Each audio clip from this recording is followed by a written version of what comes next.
Speaker number 4 is a rather special fellow, because speaker number 4 is a QS in 2 different districts, right, Chris? Come on up.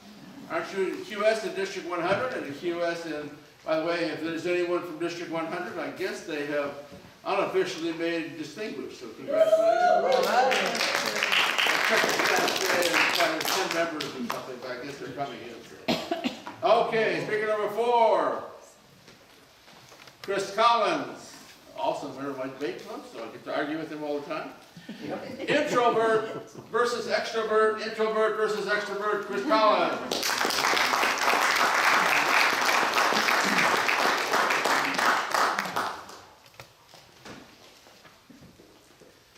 By a show of hands, raise your hand if you're an extrovert. Raise your hand if you're an introvert. And how many people have joined a club like Toastmasters and changed from an introvert to an extrovert? A few of you. Well, after you listen to me for a few minutes, you might want to change the way you think. Because introvert or extrovert is part of your DNA. You cannot change your DNA. A lot of people mix up the term shyness with introvert or extrovert. I'm not shy no more, so now I'm an extrovert. Well, that's not really true. Because we're born that way. And if you're like me, they used to make fun of you. Well, you're shy, so you'll never be a good speaker. You can never be a leader because you're too shy.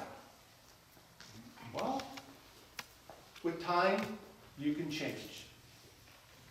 And I found that to be true. Because I was put down a lot. And believe it or not, there's actually 30% of the populations tends to be introverts.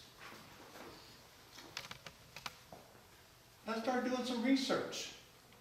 And I got happy. My favorite hero of all times was an introvert, Abraham Lincoln. Then I started doing some more research. You realize most of the presidents have all been introverts? Clinton was an extrovert. More than one reason. But then Trump tends to be an omnivert, which means he's kind of halfway in between both. The trouble is, you could put 10 introverts in the same room and they'll all be different. You put 10 extroverts in the same room, and they're all different because none of them have the same characteristics. An extrovert can be shy. An introvert can be well-spoken. But then you look at the leaders. George Patton was an introvert. Schwarzkopf was an introvert. Most of our leaders were also introvert. Churchill. Even Hitler. So why is there a big difference? And if you think about it, it's not so much the way you act, it's the way you react. An introvert will not speak unless he has something to say. An extrovert likes to speak off the cuff. They just like to get up there and speak. They want to be the center of the party. But I found the biggest difference, especially being a teacher, the first week I'm lecturing like 25 hours. I want to go home and just read a book. Get away from people. I need to recharge my battery. Whereas an extrovert, let's go party. Let's have fun. It's like, no. You want to come out and party? No. I want to go home and rest. Relax. It's kind of like teaching. I think most teachers tend to be introverts because we're all excited Monday and the kids going, oh God, Monday. By Friday, they're wild. Woohoo! And we're going, thank God it's Friday. We're worn out. Middle Wednesday, we tend to match a little bit.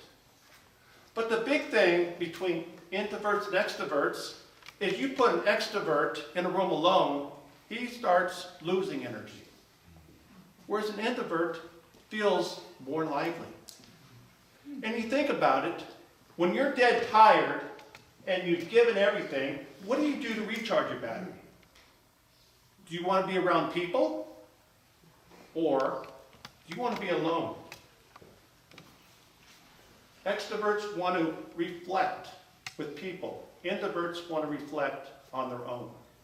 It's like Einstein. He was an introvert. At Caltech, they even put a little hallway underground so people wouldn't bug him. And if you look at most famous people, they said you will not be a leader. It's not so much of that. The problem is most extroverts do not have confidence. They tend to be better leaders, and you see that a lot in Toastmasters. Well, I could never be a governor. I could never be a director. I could not be a district director. But then after someone comes up to them and says, you can do it, and they have the confidence, they surprise a lot of people because they don't have the confidence. And once you give them the confidence, they excel. And that's the big issue we need, because if you have an introvert in your club, they need the encouragement. They need the help. But they're the biggest people you see that will blossom because now they have the confidence. And that's a big problem we have. Yes, you can change your traits. You can gain confidence, but it still makes you an introvert. And think of it this way. When you are exhausted, where do you go? An introvert, if you put him at a party, even though he's enjoying it and having a great time, internally he's exhausted. And think about your lifestyle. When you're in a room full of people, do you feel drained or do you feel charged? And the funny thing is, people do the reverse things. So an introvert, more people, the happier he is. An extrovert, the opposite. So think about your life, and if you're like me, celebrate being an introvert. Because there's a lot of great people that are introverts.